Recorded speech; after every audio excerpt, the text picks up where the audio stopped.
Okay, perfect. Thank you very much, Jordies.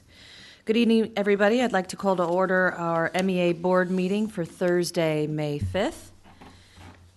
Thanks, everybody, for coming. And do we have any board announcements before we get to public open time? Anything not on the agenda? Any announcements? All right, hearing none, we will move to public open time. Would any member of the public like to address us on an item not on tonight's agenda? All right, hearing none, we are cruising. Now to the exciting part, our report from our XO, Dawn Weiss. Thanks. Thank you. I have just a couple of items this evening. First of all, I wanted to report on the legislative report that is due any day now. Was actually due a few days ago from the CPUC to the state, reporting on IOU support for or assistance with CCA programs. And we have submitted several new issues and have also requested that the old issues that we submitted back for the January report be included in full in this new report. And my understanding is that it is at the print shop and should be finalized tomorrow and distributed to the State Budget Committee, and will also be posted online tomorrow, so it should be available by the afternoon. And we'll make sure and send the link out to all of you so that you can take a look at that report. Also, on the legislative front, there have been a couple of developments that I just wanted to touch on briefly. There has been a hearing held at the Senate Energy Committee for SB 790, and that is the CCA cleanup legislation that many of our team has been actually working on and supporting over the last couple of months. That bill passed out of the Energy Committee. It did have some modifications made to it in order to get through that committee. So it's been modified a little bit, but it still does have a lot of components to it that would be very helpful in enabling new CCAs and helping to support and level the playing field for existing CCA programs. So we're hopeful that that bill will continue to make its way through the process and ultimately be approved at the state level. Then also there's a bill that we've been tracking, AB 976, which just went to committee on Wednesday and passed out of that committee on Wednesday. This is a bill that we've been opposing because it adds some additional constraints to CCA programs in particular. It singles out CCA programs and is really only about how CCAs conduct business and how they do their hiring of consultants and that sort of thing. So we'll be engaging on that issue going forward over the next few weeks to try to inform as many folks there at the state level about the impacts of that legislation. And then also, I wanted to discuss a couple of things that have happened as far as our interface with PG&E that have really been triggered by the legislative report that came out in January. And this is really, there are a few positive developments that have come out of that where PG&E is working to address issues related to providing data to us, for example. They have opened up a dedicated call center team that is taking all calls that are coming from CCA customers. That was opened up on April 15th, and our understanding is that it's going pretty well. It also is, they've provided us with a direct line for our call center team to patch in folks without having to go through the waiting process on the PG&E line. And that's been very helpful to some of our customers that are needing assistance. So we're excited about that. They have also filed some tariff changes and NDA changes at the CPUC that will enable us to get some of the data that we've been looking for over the last few months. So we're encouraged about that process is underway, and we don't have a final decision on some of the things, but we're happy to see the ball rolling, so I should have more to report on that next month. And and there's one other item that I wanted to report on. In our executive committee meeting 2 weeks ago, we had a discussion about how we might consider incorporating other communities outside of Marin that are interested in either launching their own CCA program or potentially even looking to join the program that we have here. And we had a great discussion with a lot of good ideas, and we expect to be bringing a rough draft of some recommendations to the next executive committee meeting. So anyone that's interested in participating in that discussion should definitely come to the next committee meeting, and we'll be fleshing that out a bit more. And when it's ready, we'll of course be bringing it to the full board for discussion and approval. The idea would be that we have kind of a set of guidelines or options that we would offer to interested parties so that they could decide if it's something that they're interested in. It's not something that we would want to have happen in the near term. This is more, long term as we get to a point where we're finished with our full rollout. But it's something that cities and towns outside of Marin have been asking us for. So we're doing a little exploratory work on that. And I think that's it for my report. Were you going to cover the EV charging stations in yours? Yeah. Okay, great. That's it for my report. Okay, questions for Dawn? Comments? Dawn, you mentioned that one of the items that was on the legislature months ago, action item, it was the length. Any of the other had any positive action? I guess given the fact that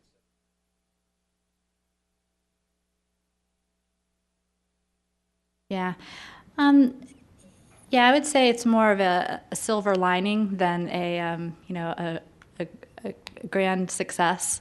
But I would say that, a couple of the things that have come out of it are the dedicated CSR team, Customer Service Representative team. We have been asking for that since last June. And it took a lot, obviously it took a lot of time and a lot of process and this report to the legislature and that sort of thing to really get some momentum to happen there and to get this team in place. And now that it's actually functioning and in place, that actually is a small success. The other thing that is tangible is a change being made to the agreement that we have between MEA and PG&E for providing data.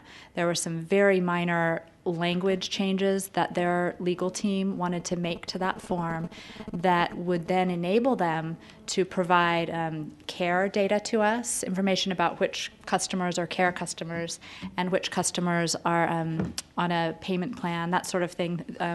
Some of that information is really important to us as we're serving customers, so that we're categorizing them in the right way and making the right accommodations for them. The change to the NDA, they've assured us, will allow them to provide us with that data. Now, the change has not been approved yet, but it's actually been submitted to the CPUC for approval. So that process is underway, and we expect to have an outcome within the next 2 or 3 weeks, hopefully, on that.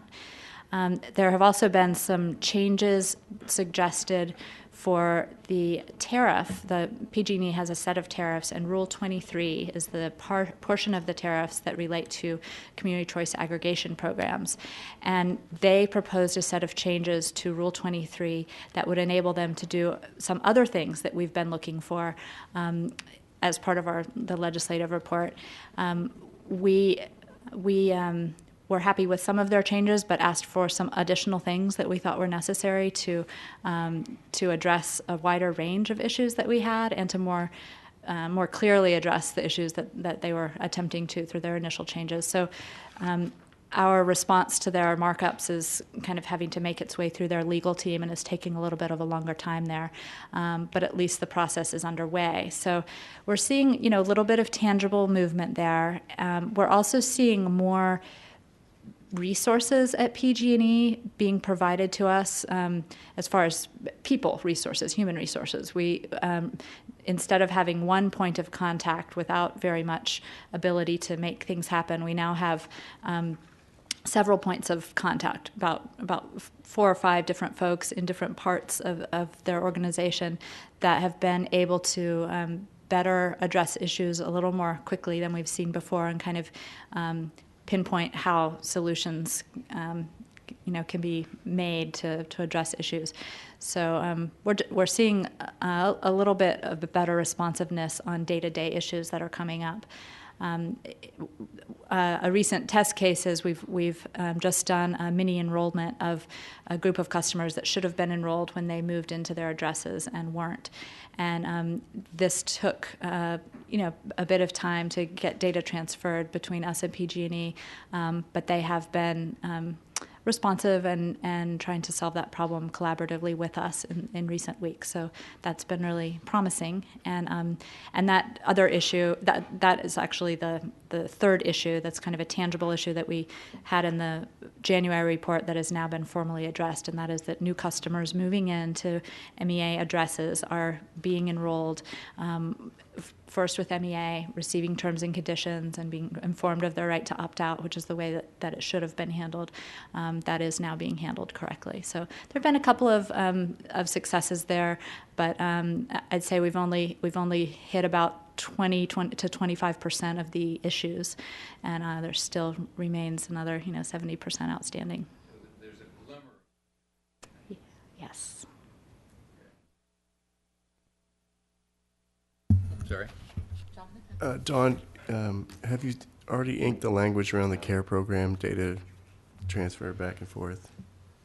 What we have inked is the changes to the NDA, which were, in my view, they really were not substantive. And I think that there was just an interesting nuance that they were getting at there, which was more of a timing, that they felt like they had the authority to give us data before we became a CCA, and we were needing data to plan the load we were going to serve.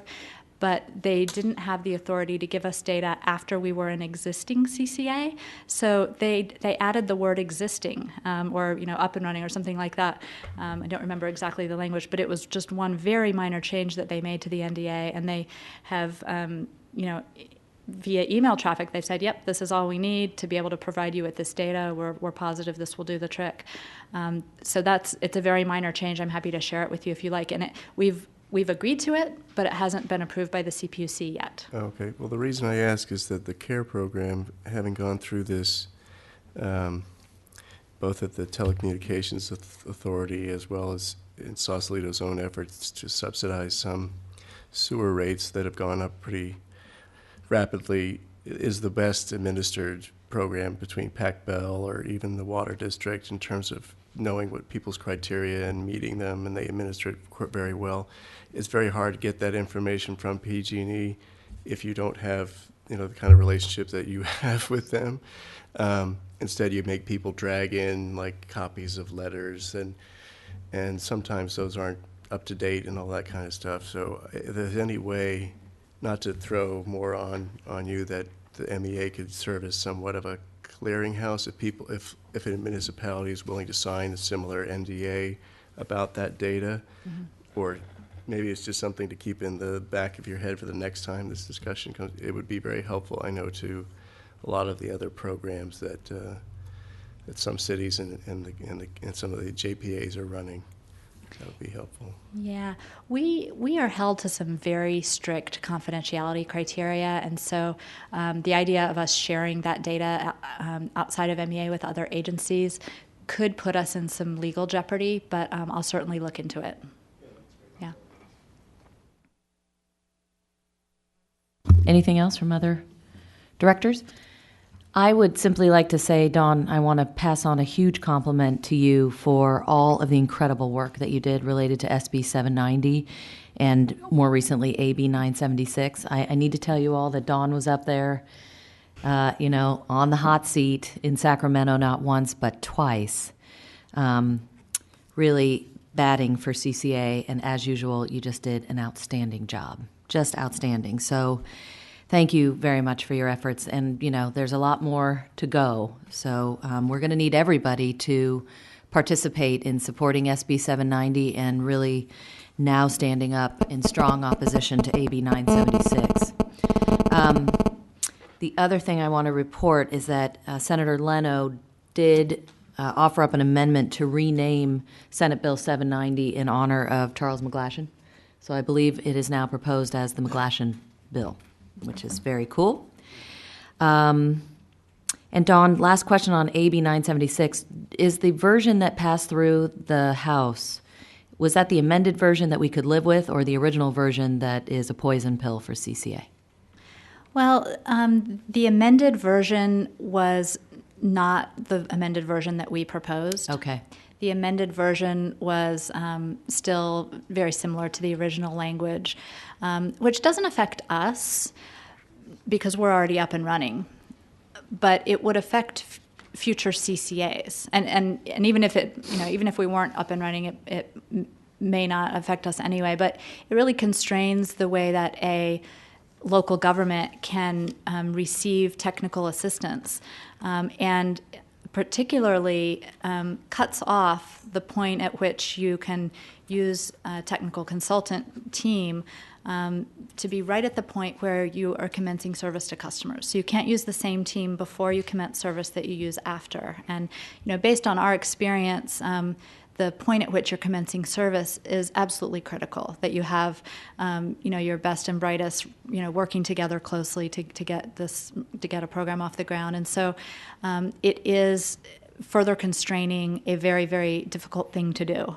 Adding extra burdens that seem arbitrary and unnecessary, and it's hard to tell what the intent is, except for to make it harder to launch a CCA program. Right. And so I'm going to step out on a limb here and say anybody in the audience who has some suggestions for how we can reach out to the union, specifically IBEW, which has sponsored this bill through Isadora Hall's office, we need to begin to reach out and find the locals that are supportive of CCA and would come on board with us against 976. So we'll just put it out there to this small little audience, but any and all ideas that you have would be terrific. Sure. Yes. Dawn, what's the, or do you know, and if so, what's the rationale given for dividing up the consulting personnel leading up to launch, and then saying you can't use the same people to make the transition and get things up and running? Yeah, it seems that the intent that's being stated is that this is to protect local governments from bad consultants. So the idea is that a consultant might be providing you with advice only so that they could get work in the future. And what's interesting about this logic is that the reverse is actually true. I mean, if you have a consultant that knows they're only going to be with you until the point that they launch, and then they're gone, there's no accountability to make sure the program actually is going to work. It also would cause a consulting firm to have to front load their costs so heavily that it would be much more expensive for a local government to get the kinds of technical services that are absolutely essential in order to launch a CCA program. So it actually makes it more risky, in my view, for local governments to do the contracting that they need to do with consultants. And the last thing I would say about it is that a CCA program is so hard to launch that if a local government is working with a poor consultant, they're not going to succeed anyway. So that I don't see a need for local governments to be protected from making a poor decision, because the poor decision isn't going to then result in a successful CCA program. And ultimately, that's a specious argument anyway, because we can all think and make decisions on who we choose to work with, and have for a long time. Yes. So.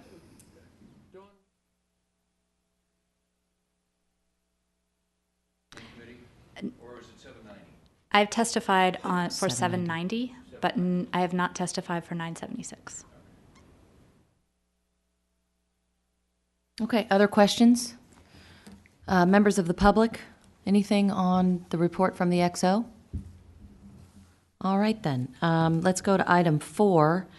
This is consent. The only thing I would like to add here is it's not actually a consent item, but more of an announcement that with the approval of the agenda, item 9 tonight is going to be continued because we are not ready to discuss the new confirm with Shell Energy. There's just additional items that still have to be worked out. So that'll be picked up at the June meeting. And so with that, are there, does anyone want to make a motion for the consent items? So moved. Okay, Just make a point of order. please. On the budget actual detail, if we could, as I'd asked for, if we could get to the point where you start getting fund balances as sort of a quasi-balance sheet and a quasi-sources and uses, that would be, doesn't have to be down to the, doesn't have to be like an audited quarterly statement, but just so we know what the balance sheet kind of looks like and what the cash flow looks like as well, that would be helpful. Okay. Great. So with that request, we had a first, and did we have a second? Second. Okay. All in favor? Aye. Any opposed? All right, hearing none, we're going to move on to item 5 now, appointment of chair and vice chair. And the way that this works is that these are taken in individual, as individual votes. And so it's pretty basic. We'll just start with the chair and ask for nominations and take that vote, and then go on to the vice chair, ask for nominations, and take that vote individually. I want to just make a statement to say that I am not actually a nominee, a potential nominee for the chair of this agency, although we checked it out. The truth is that with my involvement with Lean Energy US, which is Local Energy Aggregation Network, it has the opportunity in the future to create some potential conflicts of interest, because the chair of this agency has to be available for every meeting, including contract meetings. And it could be feasible that in the future that Lean Energy would have a membership base that included some of the companies, or some mix of the companies that were potentially interested in doing business with this agency. And so given my involvement and total passionate commitment to Lean Energy, I decided to step out of that, as well as a few other things that may or may not be going on in the future. So for those of you who asked me about it, I want to say thanks, but that's why. Okay? So with that, may I have a nomination for the chair of MEA? I would nominate Damon Conley. Second? Second. Okay, Jonathan seconds. All in favor? Yes. Aye. Any opposed? Congratulations, Damon. Thank you.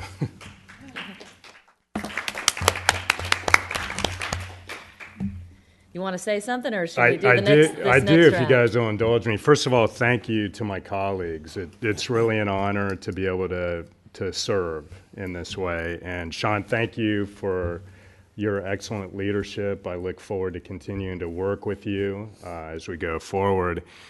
And if you will indulge me, just a few remarks. I wanted to start out by saying it goes without saying that I wish I didn't have to be in this chair. Charles McGlashan, our dear friend and colleague, was truly a one-of-a-kind leader. And no one person will ever be able to fill his shoes, and that certainly goes for me. But we are fortunate to have a great team, and I really feel positive about our prospects. Dawn and her staff have been doing a stellar job. Our board has been a phenomenal group to both work and collaborate with. And to our activists, both here in the chamber and hopefully watching this evening, we are counting on you to keep supporting, inspiring, and challenging us. Keep telling us what we're doing right and wrong.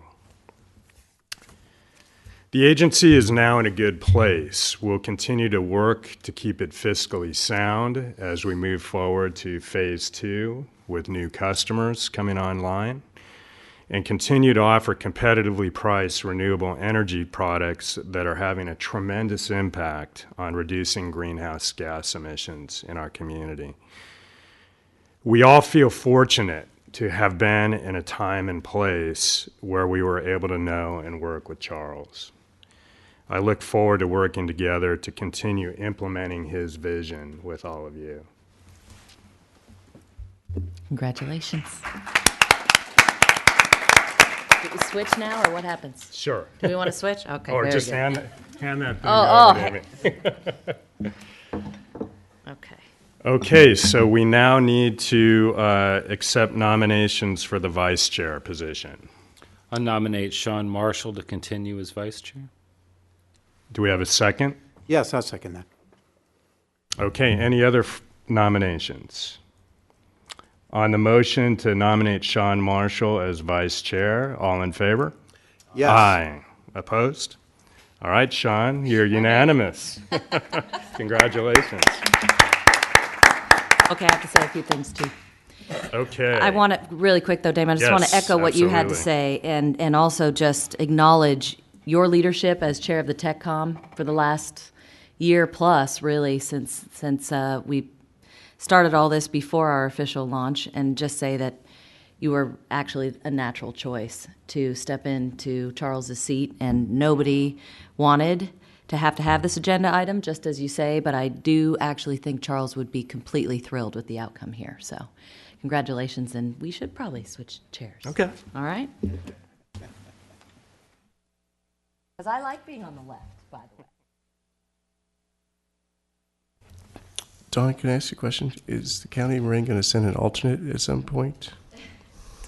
Yeah, Charles's alternate is Hal Brown, and as you know, Hal has been dealing with some other medical issues, and so he's been unable to attend.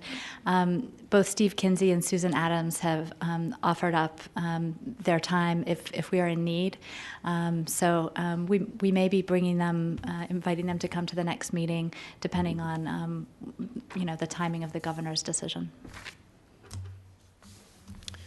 Okay, item 6, resolution calling for the decommissioning of the San Onofre and Diablo Canyon nuclear power plants. Don, why don't you start us off, and I know we'll be hearing from Director Tremaine as well. That sounds great. So this resolution really came to us after the recommendation of Director Tremaine and in a recent committee meeting, and it's really tied to the devastating meltdown of Japan's Fukushima Daiichi nuclear power plant, which is really a reminder of the inherent danger of nuclear power.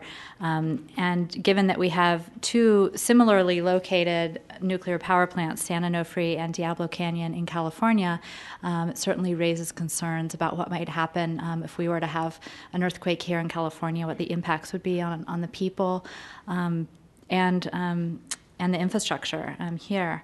So we've drafted a resolution here that has been proposed for your consideration, and that may also be a resolution that could be taken to our member agencies for approval as well. But I'd like to allow Director Tremaine to say more. Sure. I think that the events at Fukushima were certainly a wake-up call, if nothing else. And I would also say that they were probably a horrible I told you so. The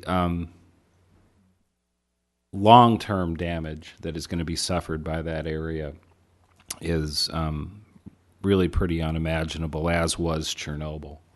It is, it is as bad as Chernobyl was, and the long-lasting health effects in the area of Chernobyl will be, replayed in Japan.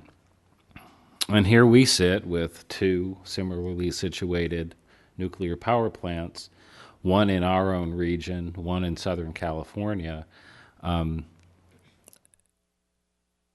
Either one would have an effect on hundreds of thousands of people if a similar tragedy were to take place. And I know I have never thought that those plants were a good idea. Was absolutely astonished when Diablo Canyon got licensed. I had just arrived in California and I thought these people were smart. So I think that it's time to remove the danger. This resolution calls for the legislature, the governor, and the CPUC to enact legislation and rules as quickly as possible so that the danger posed by these two nuclear power plants can be eliminated at the earliest possible moment. And I hope that my fellow board members will join me in voting yes on it. Board comments, questions? Yes. In the first place, I'm certainly in favor of this, Lou. I think it's a great resolution, and I would certainly support it. My concern, though, is I think we should be very definitely accurate, and we're talking about Diablo Canyon and San Onofre in the same category. San Onofre, my understanding is built at sea level and is already being decommissioned. Now, I don't know whether that's true or not, and I wish somebody could clarify for me. Diablo Canyon, I understand, is built on a rise some 67 feet above sea level. If in fact that is true, is it really susceptible to a tsunami? And I'm just looking for clarification on those two issues. Anyone know? Barbara probably does. Director? Not with respect to a tsunami, but my understanding is Diablo Canyon is built right on top of an earthquake fault. And you certainly don't need a tsunami, which is the consequence of an earthquake, to rock a nuclear power plant to its core. And for me, the issue really has to do more with the seismic proclivities proven in California, and it's not an if, it's a when. So I don't think the tsunami issue is as relevant as the sitting on top of an earthquake fault. No, I don't disagree with any of that. My concern is we have a whereas in here that says both Diablo Canyon and San Onofre are highly susceptible to inundation by tsunami. And I just want to make sure that we're... Well, if you're more comfortable, then why don't we just say whereas San Onofre is highly susceptible? I would accept that. I think that makes sense. Anyone disagree with that? No. Okay, let's assume that's happening then. Any further board Yes. questions? Director Marshall. A comment, actually. I got some questions about this from members of our city staff and thought it was important to bring it forward that the nexus for actually even taking up this resolution is firmly rooted in a policy that MEA has had on the books and Absolutely. reflected here in this resolution, that we are quite clear that we will not purchase any nuclear power in our power supply. And there are several reasons for that, including the fact that we do not believe that it is carbon-free or green. And this sitting on fault line just adds to the rationale. So I just wanted to make it very clear that there was a nexus for why we would take this up, and there always will be when we take these kinds of political positions. Yeah, I mean, that would be my point. I don't view this as the forum for this. I view it as the member agencies wish to address this type of thing. It should be done at the member agency level, at the town or county level, to take a policy decision about this is, I don't think, appropriate at this body. I just don't think we want to turn this forum into a political forum. This is a forum about running our business, in a sense. So there will be politics that come through because they're related to how we run this business, but I don't view it as a forum for. I'm not a supporter of nuclear energy, but having grown up within a very short distance of a nuclear power plant, that's why I have 12 toes and all kinds of other things. But but that being said, I don't know if this is the right forum if we want to get bogged down by this type of not that it's a bad thing, Lou, but I just don't know if that's the best use of our time going forward. I should note that the Fairfax Town Council passed a similar resolution to this last night at its meeting. Yes, Director. So I'm just an alternate.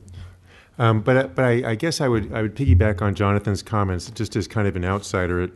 When you focus on the two plants in California, to me, as an outsider, it looks like you're going after PG&E since they're PG&E assets. If the resolution were structured to say, in the United States, these are the nuclear plants that are on fault lines, then it seems a little bit more neutral. And Lou, I completely agree with where you're coming from, but it looks a little bit too targeted. And so you all know better than me what your policies are, but to Jonathan's point, if you want to take a political position, it might be perceived better by the public if it was a little bit more across the board than specifically targeted towards a known opponent of MEA. So those are just my comments. If it had been the intention to target PG&E, they would have been mentioned in the resolution, and they were.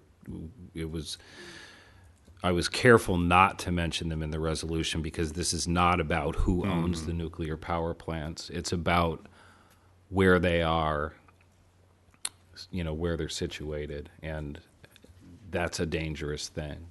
Are So. these the only two coastal nuclear power plants in California? I just don't know enough to frankly,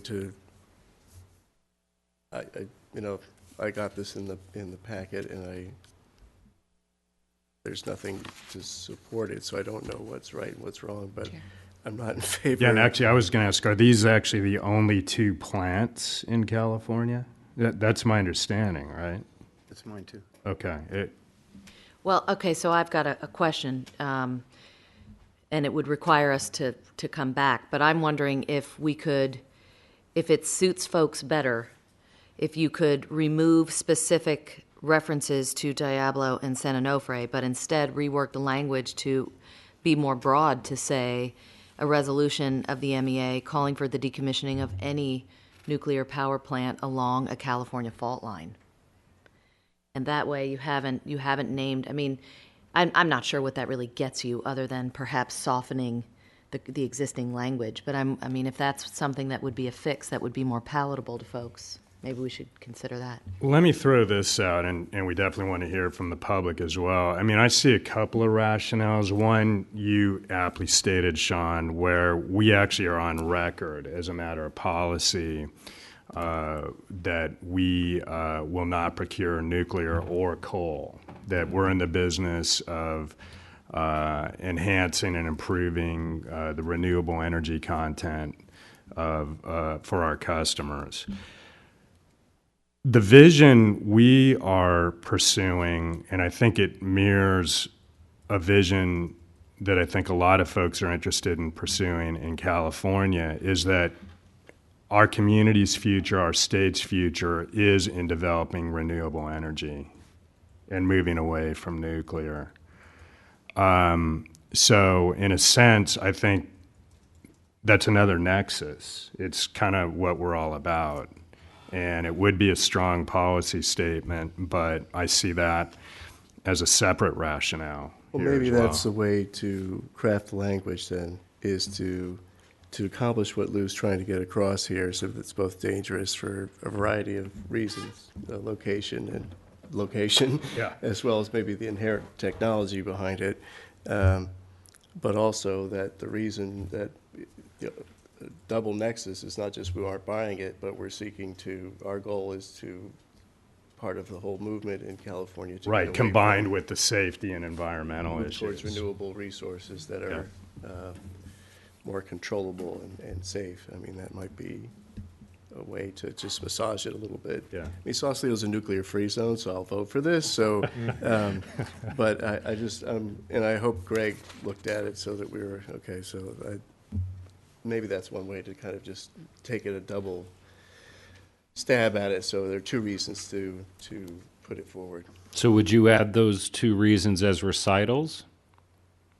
Yeah, Absolutely. I think if the board is comfortable with that as a mission that the MEA is dedicated towards both utilizing and promoting renewable sources of electricity, as well as Moving away from more dangerous or whatever the right right. term of art. But I can't remember what I just said. So, It did, actually. so I'll leave it to an attorney. Damon, you could take a swat at it. with Lou and anyone else. Let's hold that thought for a minute. I think we're on the right track, but any member of the public wish to be heard on this matter? Barbara? Then Jean, I know you did a written submission.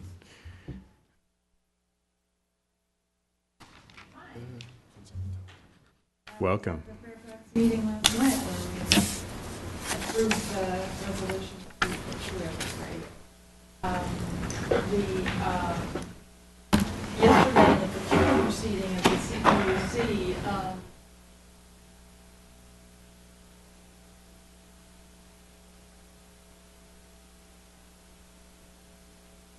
filing, this is the procurement plan for all California utilities.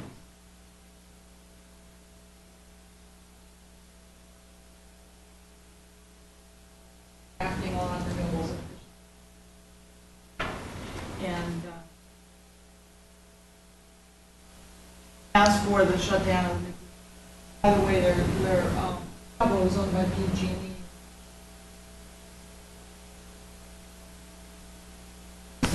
20% in the gas electric. So a song which is called it's actually near LA.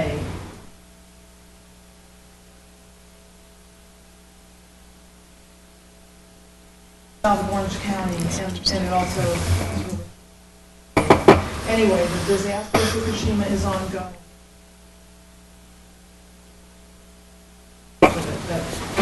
The Fukushima tragedy kept calm 30 years and proves beyond a doubt the greatest threat to the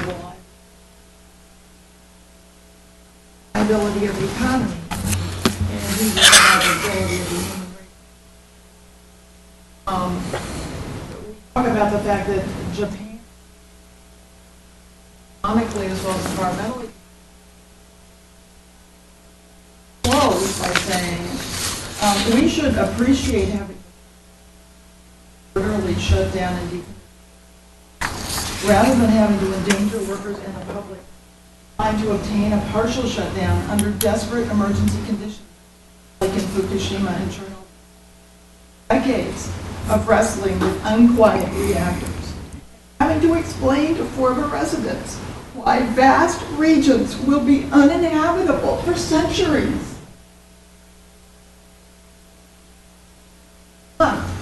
A woman who worked on Chernobyl, she's one of the liquidators. She was there for 5 years. She was a biologist.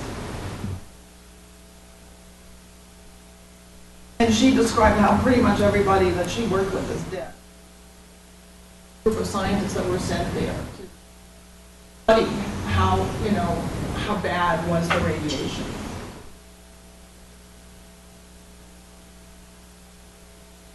Exclusion zone around it, but people still have to work at that. And they will for centuries. Centuries. We don't even have governments that have lasted centuries. Nuclear radiation is a 10,000-year story as far as we're concerned. That is the entire amount of the recorded history. The actual radiation danger from plutonium is 250,000 years. It's 25,000 years per half-life. Thank you, Barbara. Gene?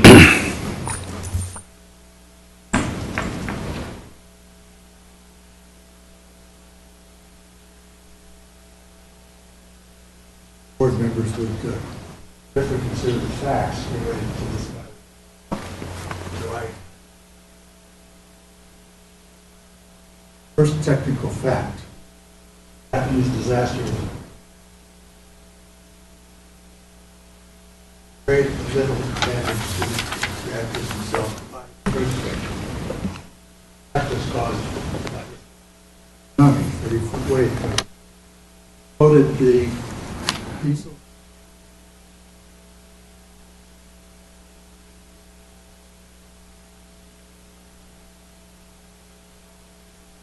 earthquake per se. The problem was the tsunami.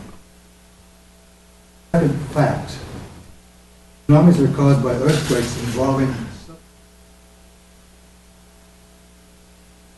where one part of the earth is raised up and causes a wave. They're not motions like this. It has had for eons of time, well proven geologically. I'm going to have a tsunami created in central to Southern California. You get tsunamis from elsewhere. Minor occurrence from the Japanese one. We had a very good one when the Alaska earthquake occurred. Maximum rise in the sea level was 21. Maximum that's ever been seen. Of course, another fact is that it is built on a cliff, high on the hill, 5 foot above sea level. Very technical fact.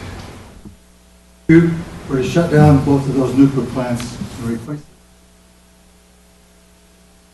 it would require approximately 300 square miles.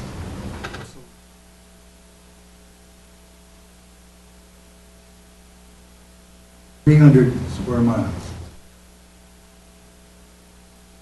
The resolution complains that some falsely claim that nuclear power does not have a carbon footprint. I'm not one of those. No CO2 is produced by our operation. A great deal of CO2 is produced in their manufacture. The appropriate comparison is the life of any source of power being. In this last regard, I would remind you that you have also not been truthful about the carbon footprint of solar PV power. CO2 per kilowatt hour of power produced is greater than that of nuclear. It takes an awful lot of glass and copper to cover 300. Last technical fact. The resolution states that we would still have 56% excess generation capacity, even if we turned off the nuclear power plants. Although I disagree with that conclusion, since it's based upon the assumption negative growth in our power consumption. Negative growth over the next 10 years? It is not what is important. What is important is how the system's operated now versus how it will be operated if the sources were. You should appreciate being in the power business. When the utility has more than enough generation resources, it preferentially operates the one that has the lowest incremental cost per kilowatt peak. Since the nuclear plants have the lowest incremental cost, have typically been base loaded at a plant capacity of approximately 90%. Anyway, although we may have enough power to substitute if we shut them down, a significant part of that power would have to come from vote to shut down our existing nuclear station plants. You will in fact be voting to increase our carbon footprint. Increase our carbon footprint. Replace it. It's far in excess of any that you might claim to decrease, even if you've got our whole county to go on. Detailed calculations and reference. The 3-page document I said. Thank you, Gene. Any questions of Mr. Dyer at this point? Question. Yes. Gene, is in fact They've also applied for a renewal.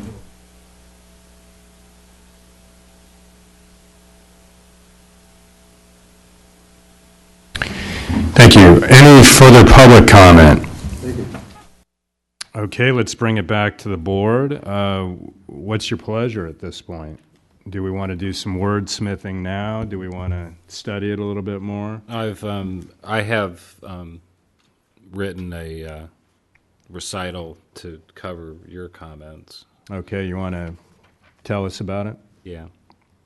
Whereas a chief goal of MEA and the Marine Clean Energy is to move society toward renewable energy, whereas a chief goal of MEA and Marine Clean Energy is to move society toward renewable energy and away from energy sources such as nuclear. Okay. Any reaction to that? I think it sounds good.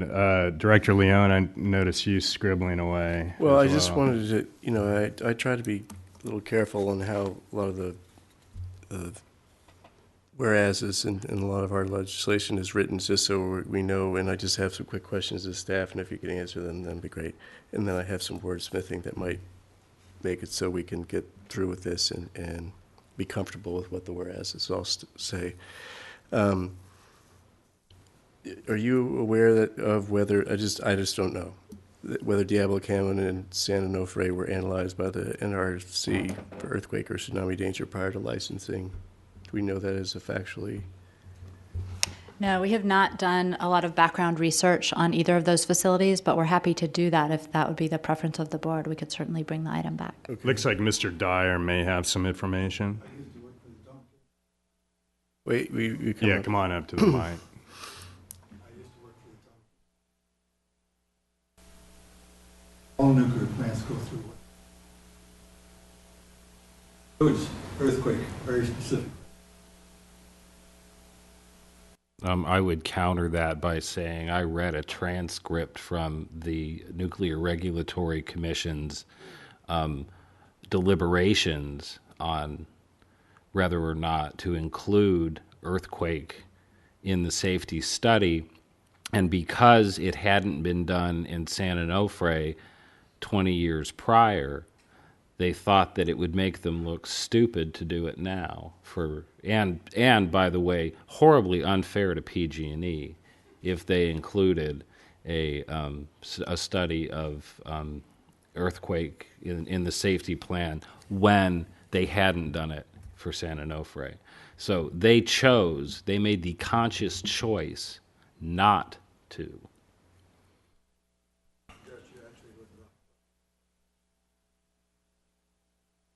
Jonathan. And the last part, which I think Mr. Dye brought up about the 56%, is that based off a certain study of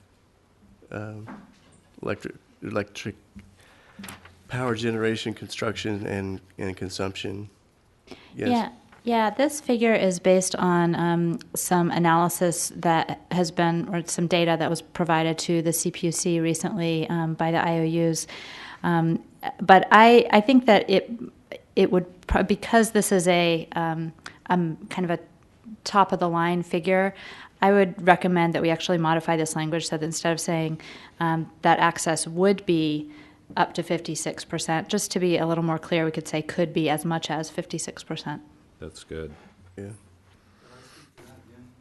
Yes. I believe this is the document we're talking about. And whether or not it is, I got the numbers that you just quoted from. This is the document which was presented at the technical committee meeting 2 or 3 weeks ago.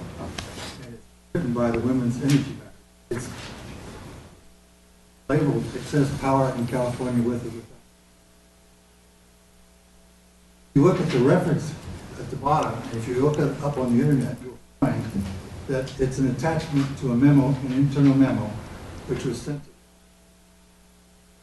about having run a sample run to see if the computers would work properly with all this data. Number of options. So they picked this option. And if you look at this data, you clearly see on the line where it says energy demand, it decreases from 64,000 to 62,000, a decline in demand in your period. Can you believe that's a reasonable document? That's a test document to see if a computer works, and that's all it is. Why don't we get a quick response from Barbara? I think it's unimportant. I think you ought to just drop to 56. Operating, and you're going to shut down the else, and that will increase your carbon footprint. Well, that's your opinion, Gene. People disagree with that. Okay, so Barbara, let's hear from you. Do they actually?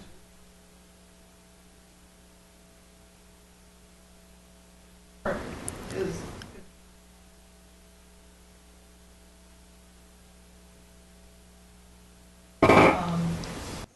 And yeah, Barbara, really get to that point if you can, because I think that's the issue on the table. Where'd you base that on? okay, the California Public Utilities has an official proceeding.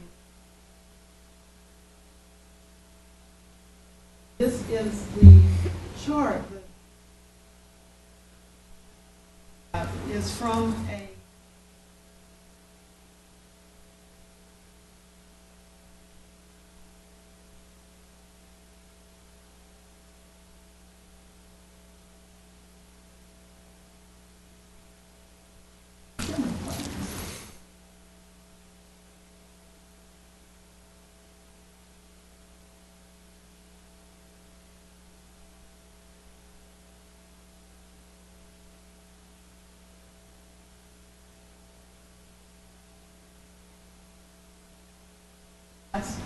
the basis.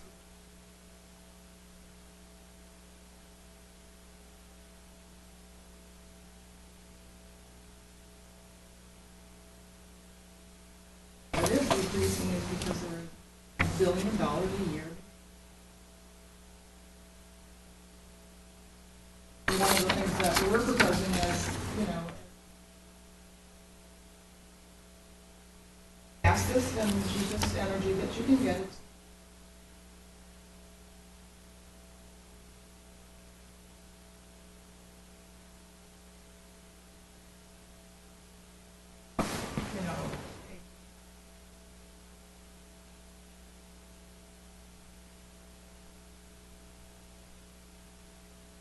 San Onofre,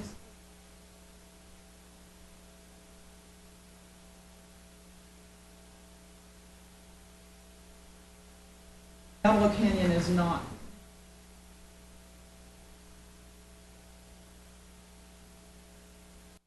Okay, thank you. So I think what we're proposing is on the last whereas on page 1, we will change it to that excess could be up to as much as 56%. I didn't do it. Is that right?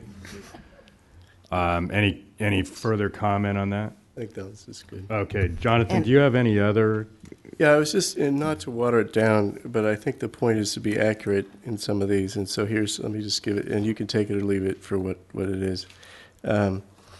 So the third whereas, the devastating meltdown of Japan's Fukushima Daiichi nuclear power plant is a stark reminder of the inherent danger, and I think to get a nexus back to essentially what's called a public good cost or human and economic costs of nuclear power. So add and human and economic costs right there? Yes. Okay. And then when you get down to the 1, 2, 3, 4, 5, 6th, whereas, again, to make sure that we're not relying on elevations and things, to say where instead of the way it says whereas the California Pacific Coast, I would say whereas San Onofre and Diablo Canyon nuclear power plants are located in similar coastal areas. That way it's a little bit of a tweak. Yep. I don't have a picture, but it looks like around Diablo and San Onofre. San Onofre is right on. Diablo is in kind of On a cliff. Right. No, I believe you. I believe you. Okay, so what would the wording be? Right. As San Onofre and Diablo Canyon nuclear power plants are located in similar coastal areas.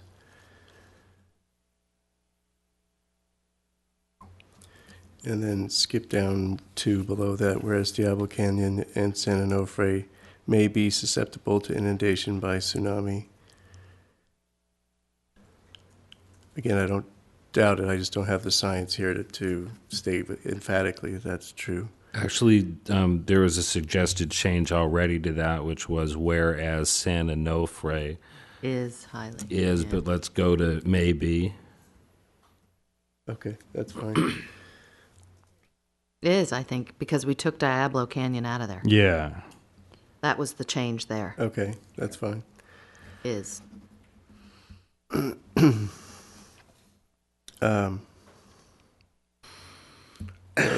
Again, I'm just trying to put this through and be Keep 'em comfortable with it. I'm not going to touch the one with the commissioning language. I can't speak to whether that's correct or not. The one below that, whereas over 1 million people, again, I don't know. I would say a significant population lives within the recommended 30-mile. That's a great change. And then on the other side, with the carbon neutral language or carbon or green, what I would propose is that it state whereas nuclear power is not considered to be green or renewable power as determined by, and whatever those state regulations, the CPUC regulations that. Is it the California Energy Commission or CPUC? Energy Commission. That way That's good. That's a great one. just, Okay, so say that wording again. whereas nuclear power is not considered to be green, and you can put the green in quotes, or renewable power as determined by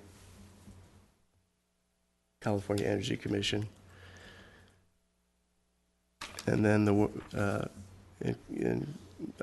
forgive me, Lou, I can't remember how you phrased the next one below it, but what I had written was, whereas the Marin Energy Authority has adopted a policy that it will not purchase nuclear energy for its marine clean energy products.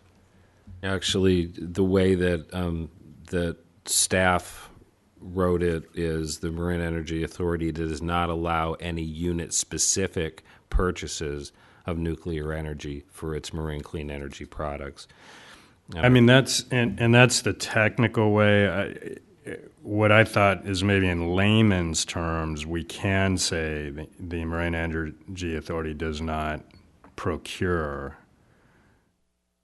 nuclear energy. It's in system power. Yeah, the reason why the unit specific is important to clarify is that we want to be really clear and transparent with, some of our system power that we have to accept as part of our energy mix does contain some coal and nuclear. I mean, are we actually procuring that? I guess it's a yeah. I mean, we're not specifying it, and we do specify what renewable sources of power we're buying. We specify the hydropower, but the system power that comes into us does contain some of coal and nuclear, and we pay for it. No, so, I know. if we don't, if to be clear, we could call it unit specific, but I agree with you, it's not really good as far as layman terms, so there may be a better way of crafting it.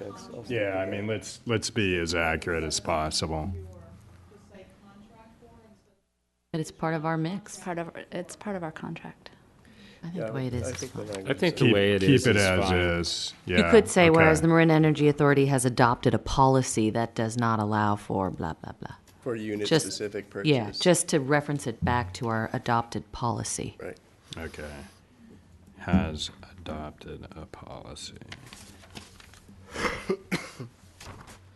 And Director Leon, may I go back to your other point about the certification by the California Energy Commission? You were recommending that we use the term that nuclear power is not considered green by the California Energy Commission. Would it be better to say is not considered certified renewable power? Okay. Mm-hmm. Yeah. That's fine. So that ties into the mission statement that that Lou had put forward before as the new whereas. Okay. Okay, and Lou, where would your new whereas go? Right after that. I would put it right above CEC? the CEC, yeah. Yeah. Okay. Yeah, and then in the top one on that page, I don't remember if I said this, where it says that Diablo Canyon and San Onofre in the next 30 years, I would just put in the future, since unless you can forecast earthquake, I just don't know, to tell you the truth. Okay. Well, that's the U.S. Geological Society's estimate. Where Well, it comes let's from. keep that then. If Is there's that a where it comes source. from? Yeah. Yeah. Okay. All right, Let's I'm keep just, it then. Okay, that's fine. I'm done. Okay, do you guys want me to take a shot at seeing where we're at and just chime in? Just taking it in order. Whereas number 1 will stay the same. Whereas 2 will stay the same. Whereas 3, after stark reminder of the inherent danger, will add an human and economic cost of nuclear power. 4 stays the same, 5 stays the same. 6 will be, whereas the San Onofre and Diablo Canyon nuclear plants are located in similar coastal areas. California coastal areas. You need to Sure. be Sure. specific. Okay. Similar California coastal areas. 7 stays the same. 8 will be, whereas San Onofre is highly susceptible to inundation by tsunami. 9 stays the same. 10 would be, whereas a significant population lives within the recommended, et cetera, et cetera. Can I just go back? Yep. So Lou,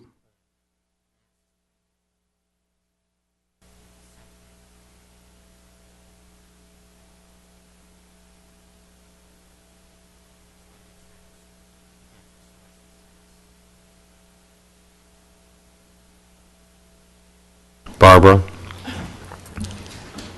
The Mothers for Peace in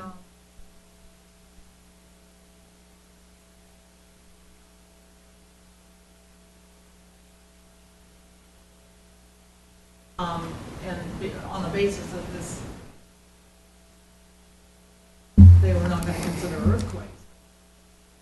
Then an offering they were not going to.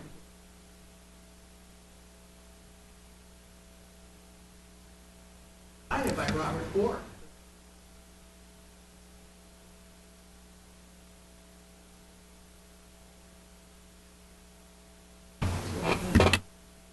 Offer for their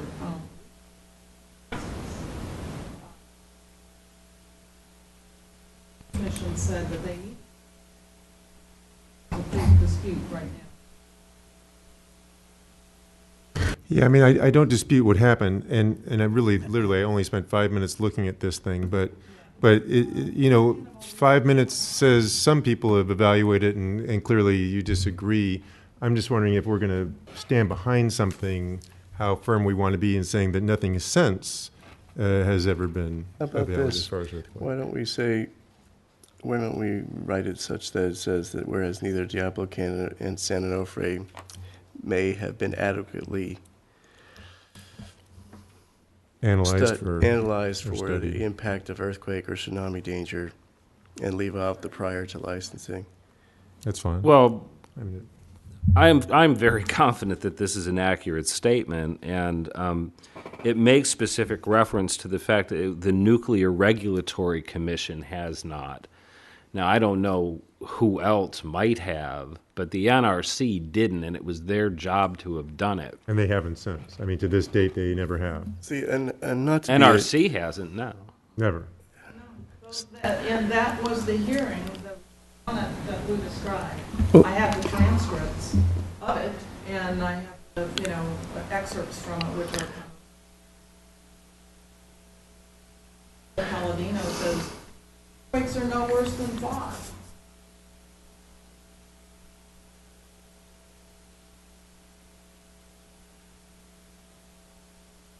They did. Well, Damon, Yeah, sure. I guess what my concern is here is, I haven't researched this. I don't know if the staff has spent its time researching this. I don't not believe what you're saying, Lou. It's just if we're not going to cite something, that it's hard to make these statements to say, at least in my mind. That's a reason. We can dues put together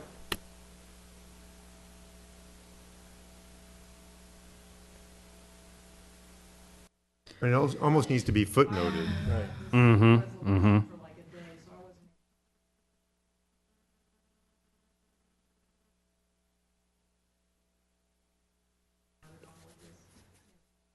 Right. I think if you, have somewhat vague language. Do we even If we have to. It's not worth our time. Well, what about just taking out this whereas? Is it absolutely essential? If we don't, if we're not 100%.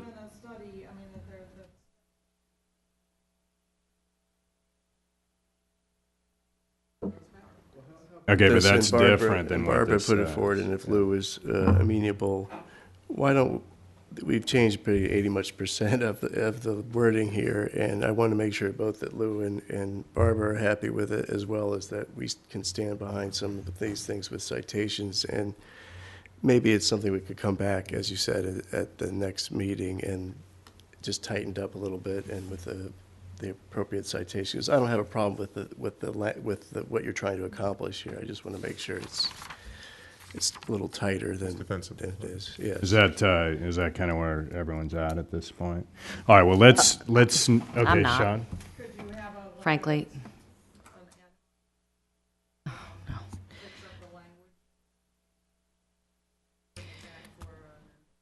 so my personal feeling about this is that I would rather not see us spend a lot more time on this stuff. We actually do have a business to run, to your earlier point, Jonathan, which was very good.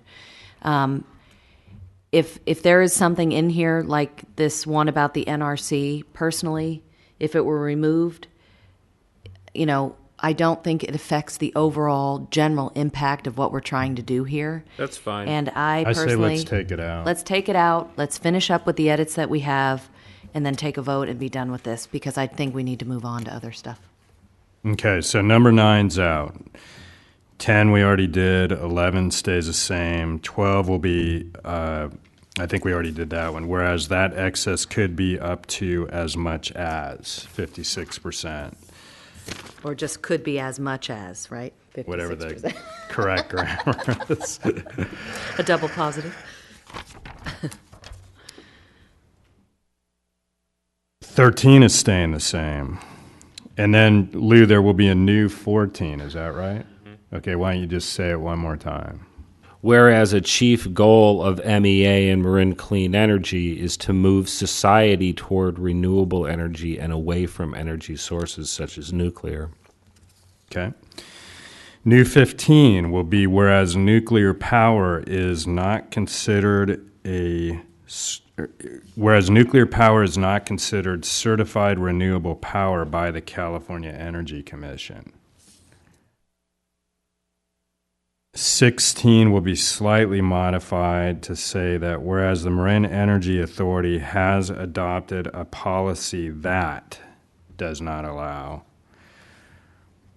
and then now therefore stays the same. I think that's it, right? Okay. Comment? Yes. I think what we're doing is laudable. I think it's important, not important, it's critical to be accurate, because our credibility as public officials absolutely rests on it.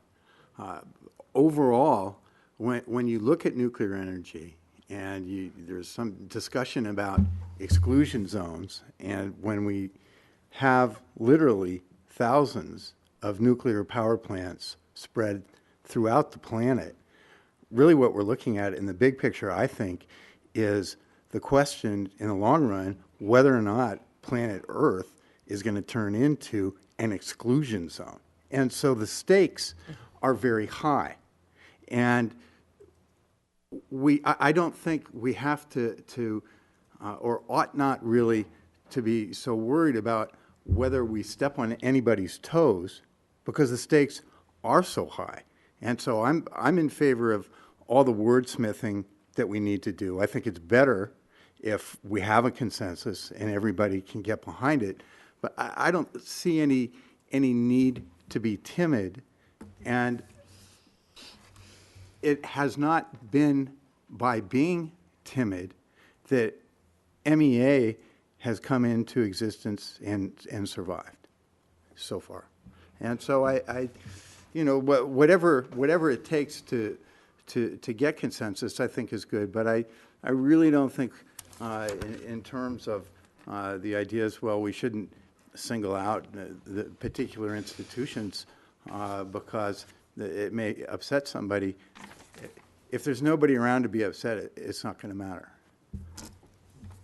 Director I Marshall. don't think anybody's proposing that. No, I think we're naming the names still. And I would say, I would agree with you on that principle, and say to those who are worried about the decommissioning adversely affecting the market or not having enough power supply, I think that human ingenuity shows itself all the time. So I would say let this decommissioning provide a market driver for where we want to go. And I'm really proud that MEA would stand up on all of these bases and say, we have a stated policy against nuclear power, and we're going to stand by it with this proposal for decommissioning, and let the market deliver what we really need, which is truly renewable power that doesn't have the opportunity for killing millions of people. So I support it for all the reasons stated, and as well as that. Can I just say one last thing? It's not these changes that are not to be timid. there's nothing timid about just the first statement about calling, the end statement is calling for decommissioning. There's nothing timid about that. So anything you put in front of it, it pales in comparison with that statement in and of itself. And I do think, Ford, you have a good point of being, my point is just let's be accurate, make sure the claims we make are accurate, because it is a credibility question. But I think the general goal is very laudable, and I'm in favor of it. So. Right, and again, I think just to kind of encapsulate everyone's comments, I don't think we're going out on a limb here. I think this truly reflects not only kind of the vision of our own community, but really the policy direction the state will ultimately go in as well. Okay, well, very good work, you guys. That was a good first item. Yeah. Lou? That having been said, thank you for your attention and nurturing of this resolution. With that, I would move resolution number 2011-09, a resolution of the Board of Directors of the Marin Energy Authority calling for the decommissioning of the San Onofre and Diablo Canyon nuclear power plants, and would further, should it pass, direct staff to send a copy of this resolution to Assemblyman Huffman, Senator Leno, and Governor Brown, and the members of the Public Utilities Commission, the commissioners of the Public Utilities Commission. Do we have a second as amended? Second. Okay, great. First of all in favor? Aye. Any opposed? All right, now, Stan. Okay, there you go. Thank you, guys. Okay, item 7, communications update. All right. This should be a little bit quicker and pretty painless. So I'll just go ahead and jump in and start off with some great news, and that is that April was the most popular month we have had to date for Deep Green enrollments. We did a viral campaign last month and asked the Marin community to sign up for Deep Green in honor of Charles McGlashan and also in honor of Earth Day. And last month we actually ended up having exactly 100 Deep Green signups, and 59 of those were in honor of Charles. So it's really exciting, and we're very happy to have had all these people join us, and we're very appreciative of it. So it's good news. In addition to our Deep Green enrollments, Dawn mentioned a little bit earlier in her EO report that we had solved the issue with PG&E where there were customers who were moving in to accounts and addresses that were in our service area, but they weren't being enrolled into Marin Clean Energy. So we identified about 480 accounts that should have been enrolled and were not. Most of it was because of a move since we started service last year. And so all of those customers have received notices from us letting them know that they're going to be enrolled, and their enrollment right now is pending and it is in progress. So effective in mid-April, PG&E is now enrolling all of those accounts automatically into Marin Clean Energy, so we shouldn't see this problem anymore. Next is just an update about the energy efficiency rebates from Energy Upgrade California. I know way back when your board approved funding to provide rebates to our customers who participated in this program. And I just wanted to let you all know that now the County of Marin is also offering rebates. So our customers can get rebates from the County of Marin, PG&E, and also from us. The county's rebates are between $350 and $750. And when when your board authorized those rebates, we set the program up so that the minimum reduction in energy use to receive our $500 rebate was 20%. The county is actually doing it so that it's only 15%, and in order to maintain continuity with them and also to hopefully increase participation in that program, we have changed it on all of our marketing and on our website as well to be 15%. So that's just for your information so that you're aware of that. Next is, I wanted to let you all know that we had a meeting with the advocacy community last month, and we have a recurring meeting set up with them on the second Friday of each month. And it was a good meeting. We had a couple of great suggestions from them. One was to send out a letter to all the solar companies in Marin, letting them know about our rate reduction, and also just reminding them about the benefits of net energy metering, so that when they're selling their solar panels, it's kind of like an extra bonus for them, is, you know, to let them know about the benefits that they could get if they were with Marin Clean Energy. Also, a reminder about our feed-in tariff. So that went out last week or 2 weeks ago, with that update with our rates, the net energy metering, and the feed-in tariff. And then one of the other things that the advocacy community has voiced in these meetings and also at that meeting was that they wanted us to host a photo contest. And so that was officially launched today. So I'll be sending out a press release, and we invite the community to participate. There'll be 3 winners, and their photos will be used in our advertising venues. So we've got that underway. And then actually going back to net energy metering, just a quick update is that with the end of our fiscal year, one of the rules in our tariff is that any of our customers who had a credit of $100 or more would get paid out at the end of the year. So we had 8 customers who qualified for that, and we let them all know that, you know, they had $100 or more and that they had the option to get paid out for that credit with us or to have the credit rollover. And about half of them took the option to keep it as a credit, and half of them got paid out. And then finally is, I just wanted to let you all know that, and actually Damon's well aware of this, that on Earth Day last month, San Rafael did a ribbon cutting ceremony for the first electric vehicle charging stations in San Rafael. And those were the first 2 that we helped fund the installation for. So that was a really exciting event. And of course, it's powered by Marin Clean Energy, and there are signs to prove that. So it's at the parking garage in downtown San Rafael on C Street and 3rd, if any of you would like to check it out. And San Anselmo and Belvedere are up next for getting their charging stations. So we can... Mill Valley, yeah, I got to talk to them. So we'll look forward to that. And then just one other thing that wasn't included on here and kind of relates to that ribbon cutting ceremony was that last month we were really busy with events. In addition to the ribbon cutting ceremony, there were 7 events that we went to last month. So we've been out and about in the community and trying to get the word out. And those will be continuing through the summer. All right, thanks, Jamie. A lot of great news. Any board questions? Or comments? Yes. Jamie, I just want to tack on to your report, first of all, to say thanks for all your great work, as always, and to just quickly announce that the Mill Valley Memorial Day Parade this year is carrying the theme, What Would Charles Do?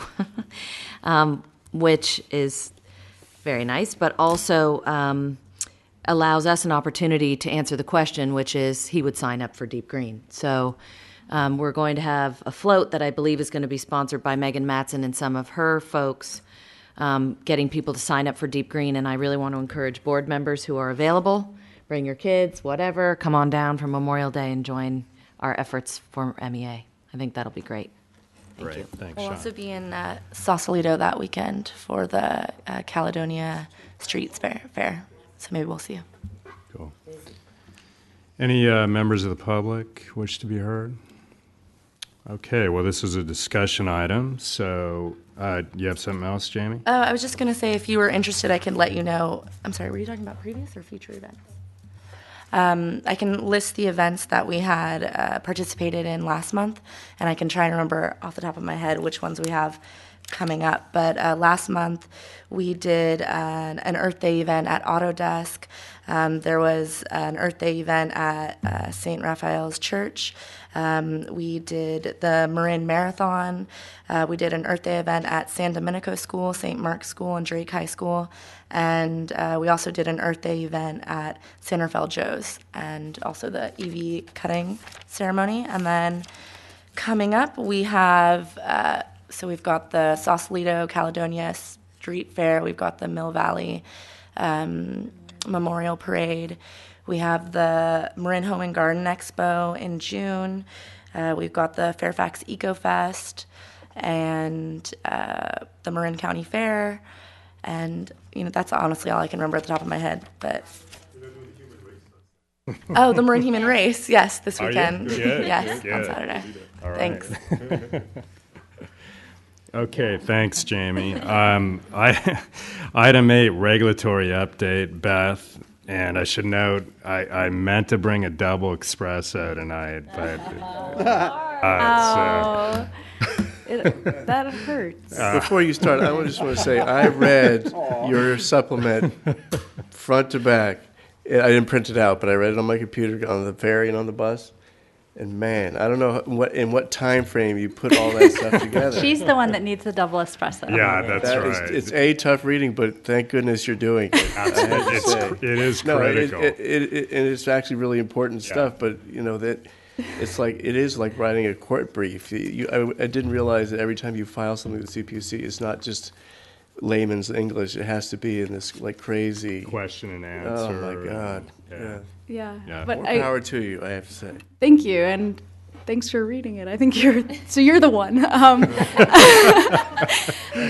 But it gives me a great opportunity to say that I think that it's on all of these regulatory items, it's a real team effort, and the team that we have is really fantastic. I mean, all of these are going out to review and comment with a whole group of folks to make sure that we're really being as effective as we can at the commission. And so I'm very happy to feel supported in the role that I have, and I'm glad that I think that we're making our voices heard and really achieving results at the commission. And so I'll touch on some of these coming up, but I really appreciate it. So thank you. So kicking things off with the PG&E general rate case, one of the important things that happened here is that the proposed decision of the conservation incentive adjustment was issued. That was noted in our last board meeting, and as proposed, it would implement the conservation incentive adjustment 1 year from the date of issuance of final decision. We provided comments on that, which restated once again our opposition to the conservation incentive adjustment, but also focused on ways that the deployment of the conservation incentive adjustment, threshold steps and requirements in order to make it a workable solution if the commission decides to go that route. So we asked for a slightly delayed timeline. We also asked that a lot of the billing issues be resolved. We asked we really strongly proposed that a fixed date be implemented so that everybody's looking at the same date and it has to be implemented across the board on the same day, because otherwise, if there's a mismatch between our rollout date and PG&E's rollout date, either the higher tier customers are going to get burned or our conservers are going to get burned. We don't want either of those to happen. And so right now, there is actually an all-party meeting tomorrow on the general rate case at the commission. Dawn and I will both be in attendance. And it really is going to be focusing on, yes, we're opposed to this, but also if you're looking at imposing this, that it needs to be an orderly process and really make sense for everybody and most importantly, not negatively impact our customers. We don't need any more bill confusion, and we don't need any more punishment for mismatches in timing. So that's what's been happening on this. There's that's the key point there.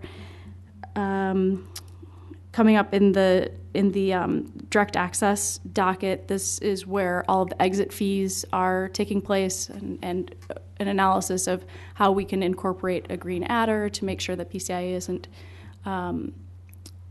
isn't causing additional costs or excess costs to be passed through to entities like us.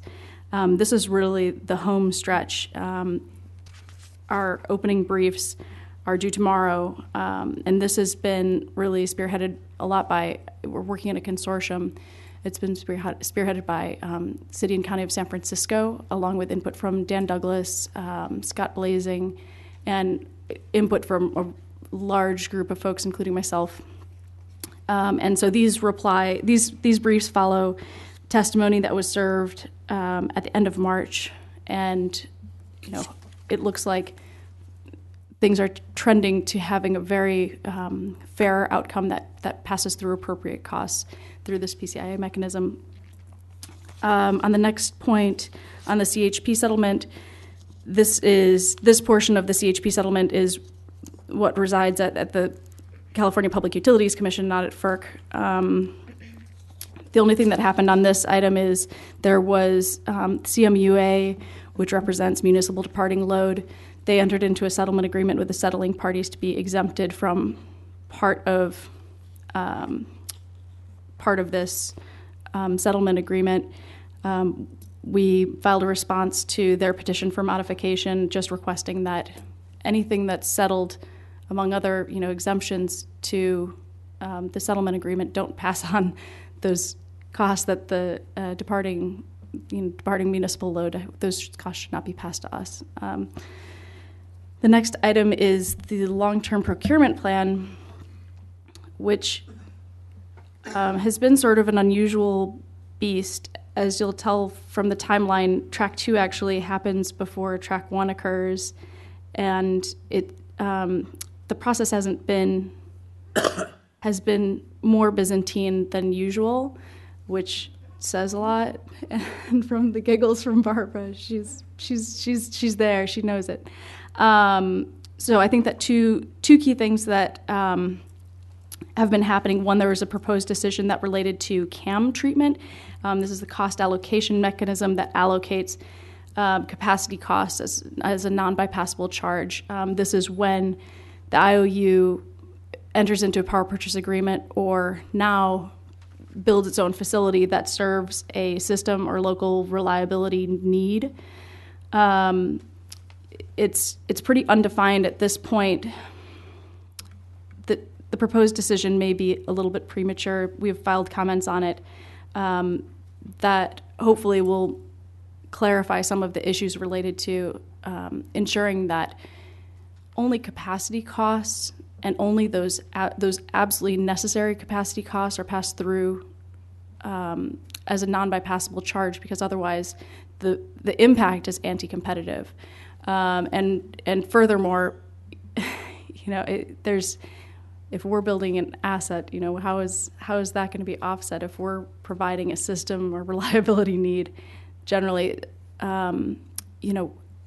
where's the accountability, and do we receive capacity values and things like that? So I ramble a little bit on this one just because our reply comments were basically filled with a series of questions to the commission, unresolved questions that hopefully the commission will look at as a whole when a final decision is made on this decision. So that's one component of the long-term procurement plan, which, just taking a step back, is the proceeding where the investor-owned utilities determine what they're allowed to procure in future years over a longer period of time. And so our interest here is just to make sure that there's over-procurement isn't happening, so that costs aren't being passed through to us. One of the key parts of this is called the Bundled Procurement Plan, BPP. This was filed by the IOUs about a month and a half ago. And the interesting thing about PG&E's Bundled Procurement Plan was that by following what the commission had stated, they happened to have excluded CCA loads from their bundled procurement plans going forward. So, for example, MEA load is not reflected in as a subtracted line item from their requirements on a going forward basis. And so we filed very brief testimony, but important testimony that just clarified that, restated that any bundle procurement plan approved by the commission really needs to reflect load that's already departed and load that is departing soon. And so, I think that one of the things that's complicating this process is the timing issues. So we're probably going to have to repeat ourselves a number of times because of the timing of track 1 coming after the timing of track 2. So those are the two key items in the long-term procurement plan. It's not on your list, but there's a new order instituting rulemaking for RPS. So there's going to be a new successor rulemaking where issues are going to be resolved there. So we'll be tracking that. Next, there is a new docket that came out in March that relates to how greenhouse gas costs and revenues are allocated, emissions allocations and how those are treated. One of the comments, there's a pre-hearing conference that will be set in the near future, and parties were allowed to provide statements about what they thought the key issues were in this proceeding. And one of the issues is that emissions allocations pursuant to the rules are given to the distribution utility, who then sells them into the market. And so those revenues have to be distributed fairly. And so that's our focus in that proceeding. Next, there are a couple new demand response items here on the regulatory update. There is a new demand response program and budget setting process that's happening. There was a pre-hearing conference that was held on May 3rd, which I was in attendance, and essentially the cost here, again, I feel a little bit like a broken record, our cost allocation issues. This is a hundreds of millions of dollars program, and so we just need to make sure that, costs and benefits are allocated appropriately, and this, fits also with any policy decisions that your board would make with respect to demand response programs and how those would be rolled out. Another item relates to the specific rules that would govern the relationships among the investor-owned utilities, the Public Utilities Commission, demand response providers, and energy service providers such as ourselves and our customers. There's been a series of working group meetings, and so I became involved sort of at the tail end of this. The working groups largely were conversation between investor-owned utilities on the one side and demand response providers and energy service providers on the other. And so the result of these working group meetings were two different sets of electric rules. It's called Rule 24. One from the IOUs that would require the utilities to play a significant role in sort of like as a gatekeeper to us being able to launch a demand response program, and it seems a little bit paternalistic is the feeling that I get from it, and that's also there's a second proposal from the demand response folks, and it's a lot more streamlined and it works more directly with the CAISO, and so we'll be providing comments on that work product coming up next week. Another item which I'll just touch on is that there was a pre-hearing conference in the energy storage docket, and so that's sort of the beginning of a longer process determining what the rules related there will be. And then I think the last item for the evening is up at the Federal Energy Regulatory Commission.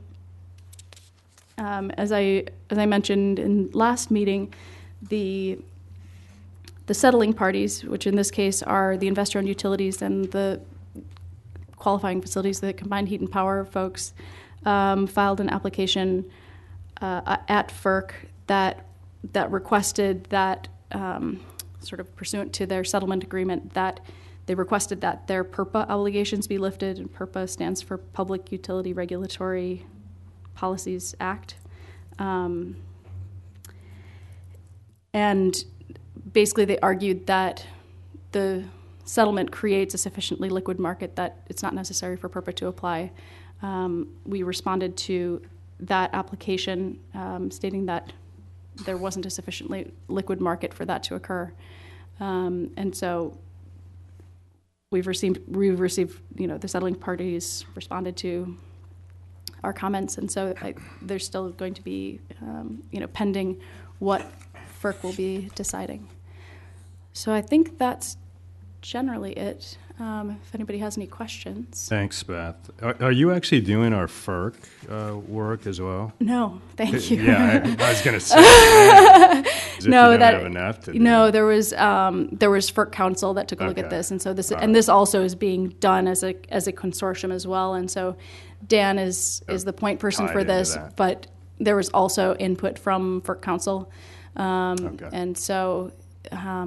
Just input as to strategies and things like that. So, Great. So thankfully, no, I'm not dealing with FERC personally. That's yet another world, huh? Yeah, FERC. no, absolutely. Man. And so, that's an entirely different regulatory environment. And so I've been providing input, but haven't, thankfully, been directly involved in that. All right, any board comments? Just one question.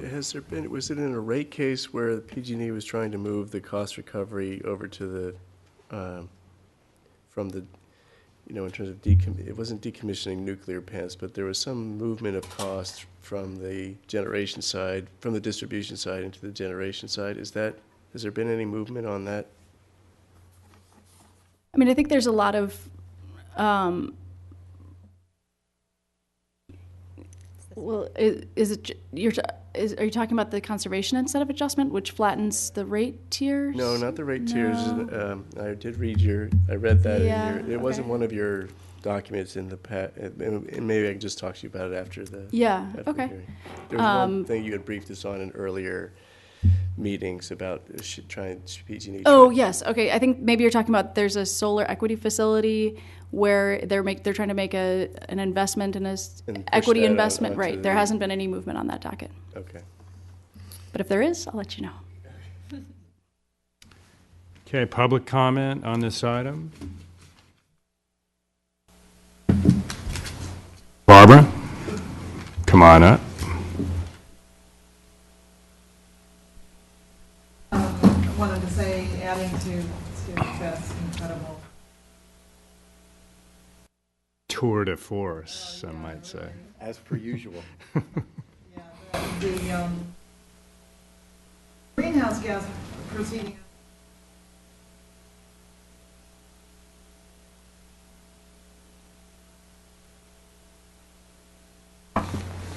Yeah.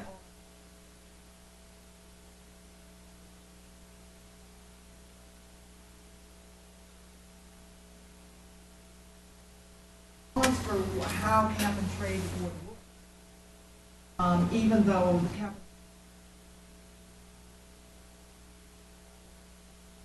based on environmental justice.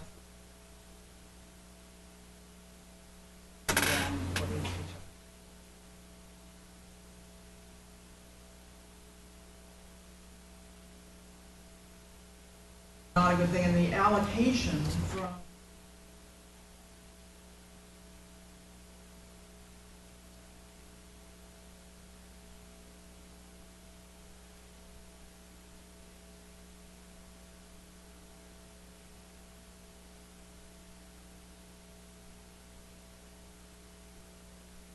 allocating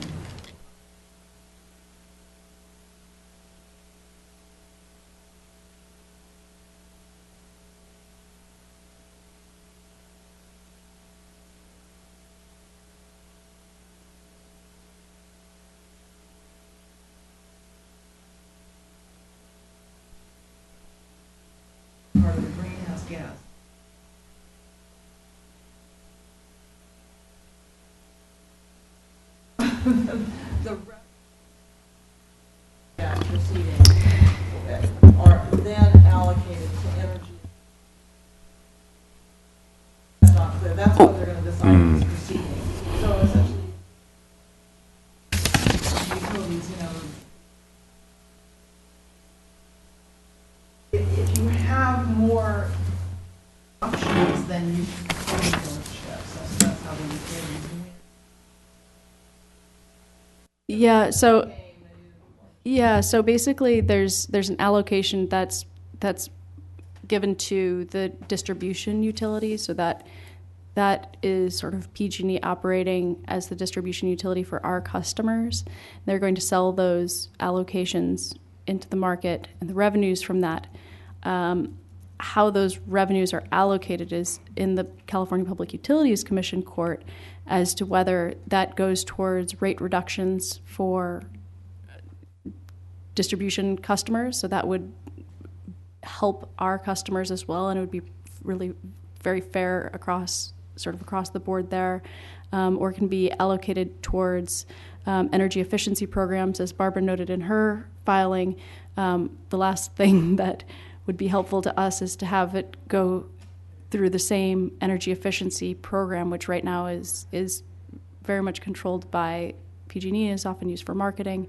Another alternative, it would be for it to go into a fund for use of renewable energy, so procuring additional renewable energy. And so, an issue there would be is if we could have equal access to those funds. And so, the issue here is if these funds are going to be coming into PG&E as the distribution utility, how are the rules made fair? And there's a lot of folks who are interested in, reducing rates for, our most vulnerable customers. There's folks who most like to see energy efficiency. There was a filing also by the combined heat and power folks of how they can sort of get a slice of this. And so everybody's sort of grabbing for their piece of the pie.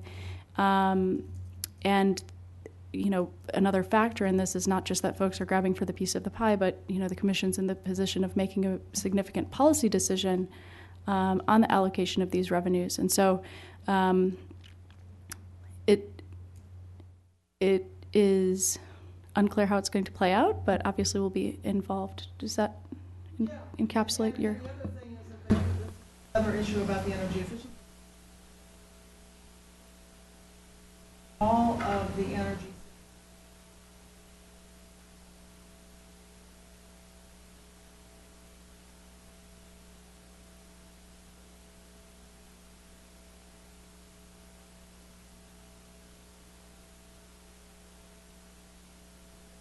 years ago from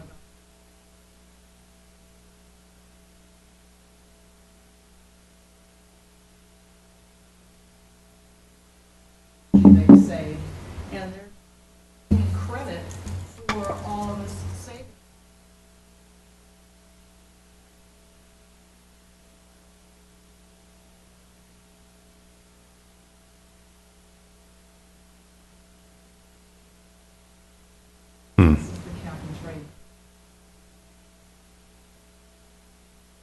Proposed some.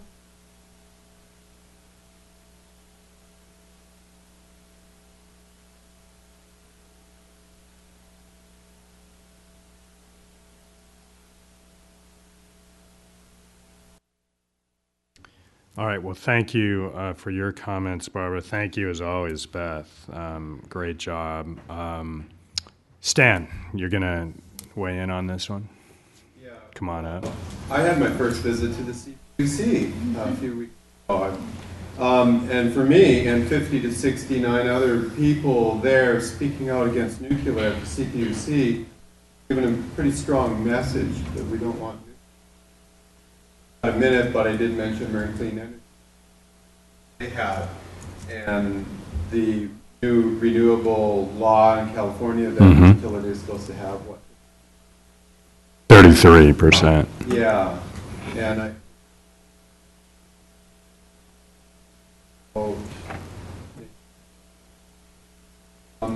but the point at the CPUC is that told me when I talked to the public, often listening to the public more.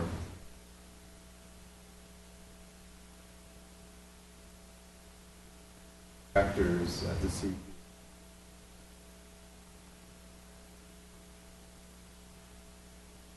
Nice to talk to for half an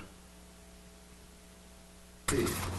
And then the other thing is, as far as rates go, me being an electrician, I'm always having to explain to the public what time of use means. Because smart meters now, and a lot of people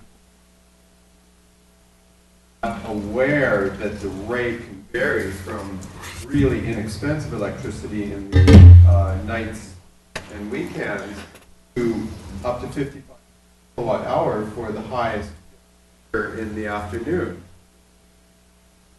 People who run air conditioners.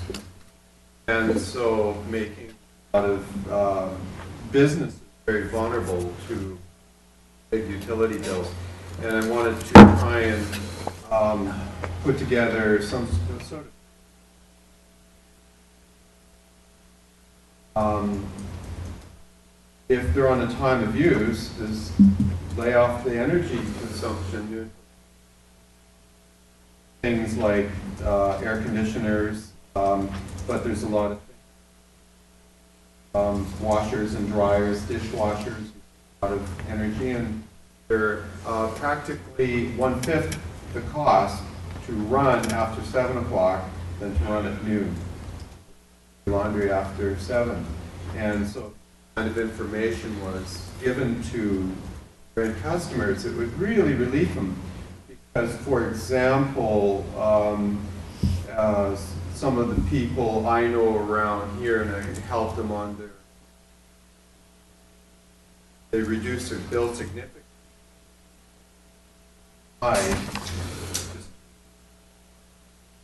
They didn't know, they don't understand. Okay. All right, thanks, Stan. Okay, why don't we move on? So item 9, we're going to continue, as Sean mentioned. Don, do you think that'll be coming back for the next meeting? It could be coming back for the next meeting, or it could be carried over to a special meeting. So right. be on the lookout for that. Okay. So we'll be watching for that. Item 10, MEA benefits. Yeah, this is a couple of outstanding items from our last, big go of it last time around. This specific proposal relates or sort of stems from our work with the executive committee in determining, appropriate levels of benefits. What we're trying to do is to create continuity between what was provided for HR under RGS LGS to what we're providing currently. So the two open items here are long-term disability insurance and life insurance. Long-term disability is actually a pretty standard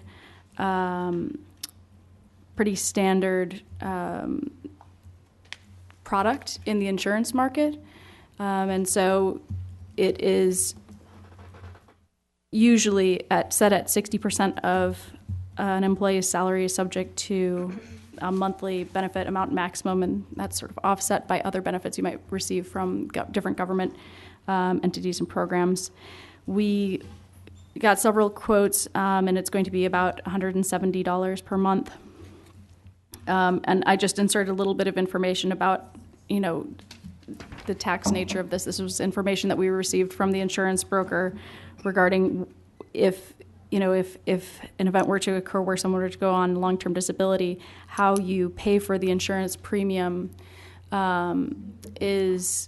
impacts, the tax treatment of the benefit in the end. And so what we'd want to do is similar to what was done under RGS LGS, and which is sort of the standard way of going about this, is that that the insurance is paid by the employee in after-tax dollars, but usually there's an offset that is sort of paid to the employee to make them whole for this insurance. That's how it was structured under RGS LGS, and so we'll be working with ADP, our HR services provider, to make sure that the tax treatment is appropriate there. There is, with regards to life insurance, this was more difficult because their life insurance is really scattershot across entities, and also not only across entities, but across different levels of, executives and mid-management and, workers represented by unions. So what I've done is I pulled together a table that summarizes life insurance for different folks, and it ranges, up to $800,000 of life insurance benefit down to $5,000, basically. It was discussed in the executive committee that the executive committee would like all employees to be treated equally, and there were. So I researched a number of proposals, including a $50,000 flat life insurance option, a one-times base salary subject to a $200,000 cap for life insurance. We requested a 1.5 times salary benefit subject to a $250,000 cap, but that was not available to us due to our size, and a 2 times base salary subject to a $200,000 cap. And the feedback that I received from the executive committee is that they'd like it to be the 2 times salary subject to a $200,000 cap. The premium cost of the insurance is about $81 a month. That's for all of the employees. And then we'll, work with ADP to, make sure, again, any other tax or other issues are addressed. But in speaking with them, they found it to be a pretty straightforward proposal. Are there any questions on these 2 items? Well, Beth, as you mentioned, this is something the XCOM vetted. You came to us with a number of different proposals, and there was some robust discussion and follow-up on your part. So perhaps some of the committee members might want to weigh in a little bit more. Sean? I guess I would just say, Beth, you did great work with the research on this, and where the executive committee landed as much as possible was essentially right around the middle of the deck.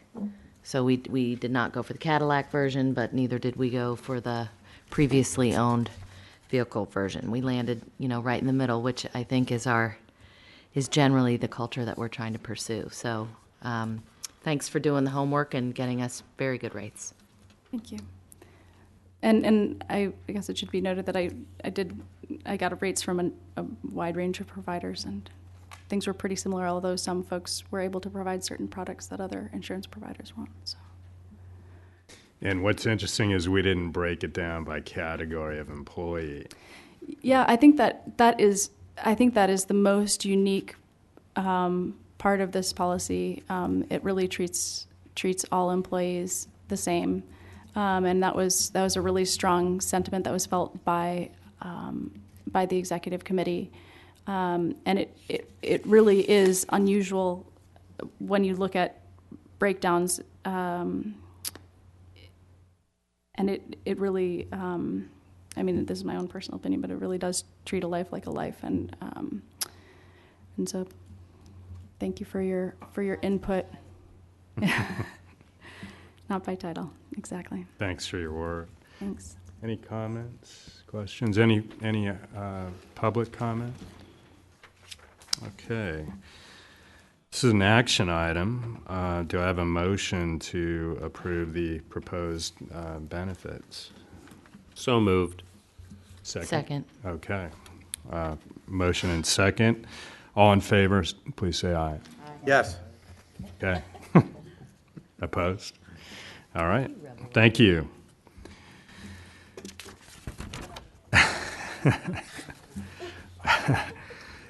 We'd expect nothing less. I know. Item 11, contract with California Service Bureau.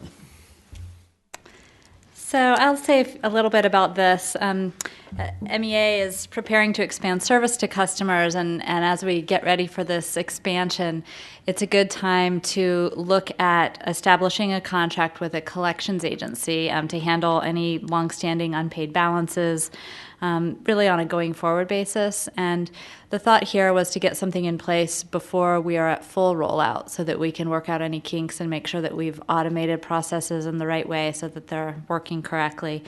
We've done a little research over the last couple of months to look at who might be able to provide a service to us. We have small accounts, and so some of the bigger collections agencies are not interested in doing work for us. But we were able to find a firm that is a really good fit for MEA and happens to be based in Novato. So we love being able to support the local economy here.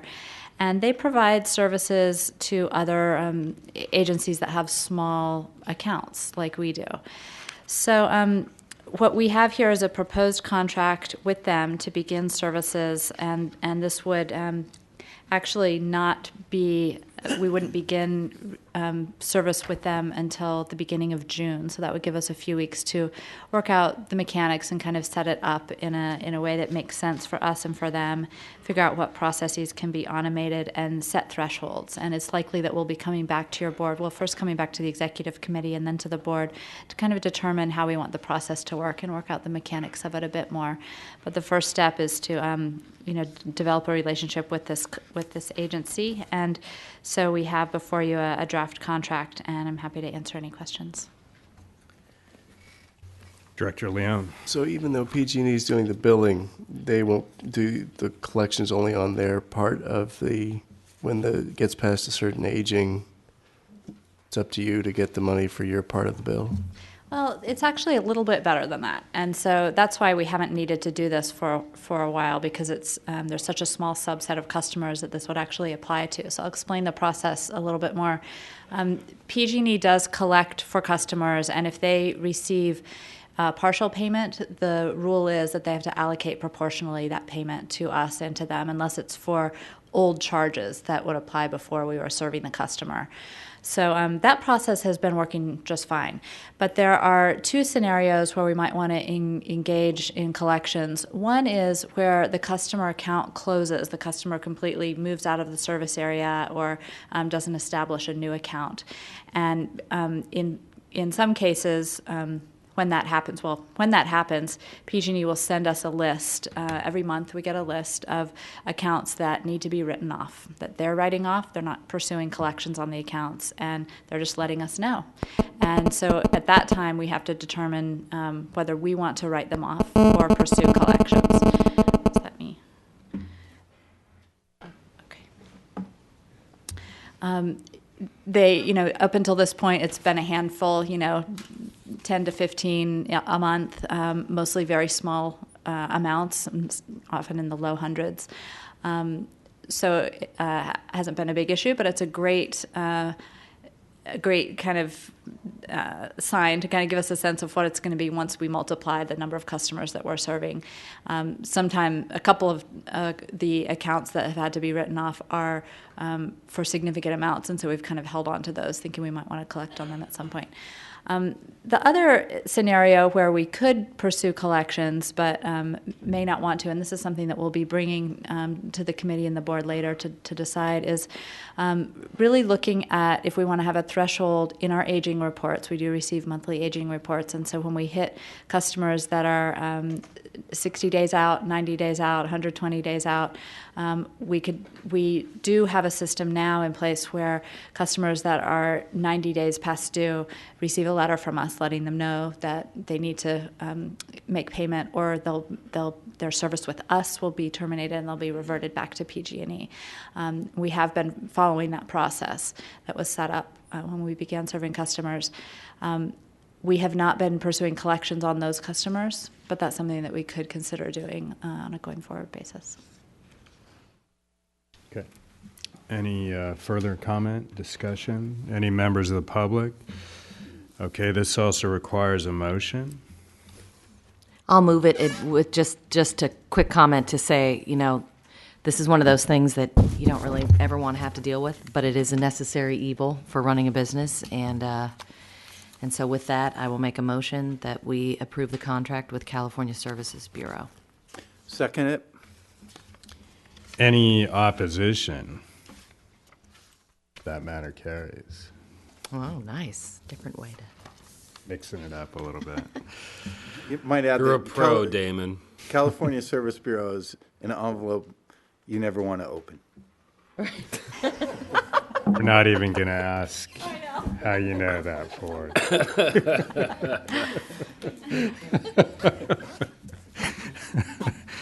Okay. So that matter. Going to become a customer?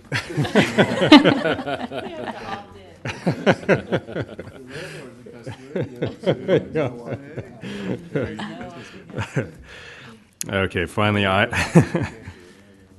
item 12, any board member or staff matters for the good of the order. I have something. I just wanted to remind everyone that you've probably already thought about it, but if you haven't, this Saturday is May 7th, and it's our 1-year anniversary of being up and running and supplying electricity to customers. So congratulations. And we are going to be having a celebration at our offices, and I sent out an email today. We're looking at 2 dates. It's May 19th or May 16th, and they're both Thursdays, probably around 5 o'clock. So if you could let me know if May 19th or May 26th. So Okay, we can great. plan that. Thanks, Jamie. Thanks. And one of the things that we would like to consider doing at this event would be naming our conference room the McGlashan Room, because it currently doesn't have a name. That sounds really good. Okay, well, thank you, you guys. Very good meeting. We're adjourned. And we recognize this coming.